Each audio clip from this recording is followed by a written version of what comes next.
नमस्कार दोस्तों, आपका स्वागत है विकास वानी के एक नई वीडियो में। ये जो आप अपनी स्क्रीन पर पीवीसी पाइप की जुगाड़ से बनी गन देख रहे हैं, ये कोई मामूली गन नहीं है। यह है कार्बाइड गन, जो कि कैल्शियम कार्बाइड के इस्तेमाल से विस्फोट पैदा करती है। और यह कोई मामूली गन नहीं है। इस कार्बाइड गन ने इस दिवाली मध्य प्रदेश के ही अंदर सैकड़ों बच्चों की आंखें छीन ली। कई की तो 70 से 95% तक आंखें डैमेज हो गई। तो पहले हम बताएंगे आपको कि ये कार्बाइड गन जो है वो कैसे वर्क करती है, और फिर बताएंगे कि इसके विस्फोट से बच्चों की आंखों पर क्या प्रभाव हुआ, कैसे बच्चों की आंखें डैमेज हुई।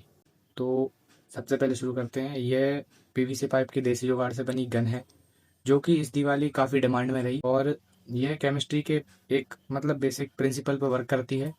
इसमें कैल्शियम कार्बाइड डाला जाता है और उसके ऊपर से कुछ बूंद पानी की डाल दी जाती है, जो कि कैल्शियम कैल्शियम कार्बाइड जो है पानी के साथ मिलकर एसिटिलीन गैस प्रोड्यूस करता है। और नीचे इसके लगा हुआ होता है लाइटर। क्योंकि कैल्शियम कार्बाइड का इग्निशन पॉइंट बहुत लो होता है, तो जैसे ही लाइटर को दबाया जाता है तो उससे जब चिंगारी निकलती है, तो ये कैल्शियम कार्बाइड की जो गैस प्रोड्यूस होती है पानी के साथ मिलकर, वो एक विस्फोट पैदा करती है।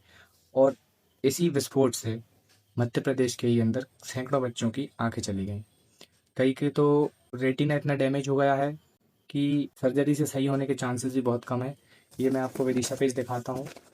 ये मात्र विदिशा का आंकड़ा दिखाता हूँ आपको। ये देखिए आप, ये विदिशा में 50 से ज़्यादा केस हैं, जिसमें 40 किशोर हैं और 10 युवक हैं।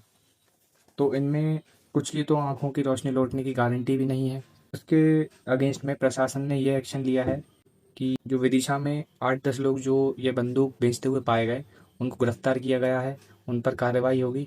लेकिन अब जो हुआ है, जिनकी आंखें चली गई हैं, उसकी जिम्मेदारी कौन लेगा?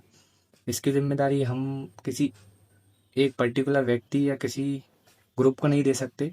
क्योंकि अगर ये बनाई गई और सेल हुई, तो इसमें हम आम व्यक्ति की भी जिम्मेदारी है कि इसको इस्तेमाल करते वक्त ध्यान रखा जाए कि आपके लिए सेफ है या नहीं है।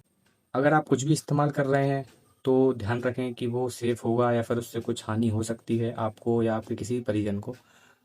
क्योंकि इसी की तरह एक और जो गजकुंडी आती है, आपने शायद देखा हो, ये एक और न्यूज़ आई हुई है गजकुंडी से रिलेटेड। ये एक बच्चा था, तो उसने गजकुंडी का इस्तेमाल किया। उसने एक एंड पर जहाँ पोटास भरते हैं गजकुंडी के, वहाँ एक कटोरी रख दी, और जब उसमें पोटास भर के चला आया, तो वो कटोरी ब्लास्ट से उसका एक हिस्सा कटोरी का बच्चे की गर्दन में लग गया, जिससे उसकी डेथ हो गई। अब इसकी जिम्मेदारी आप किसको देंगे?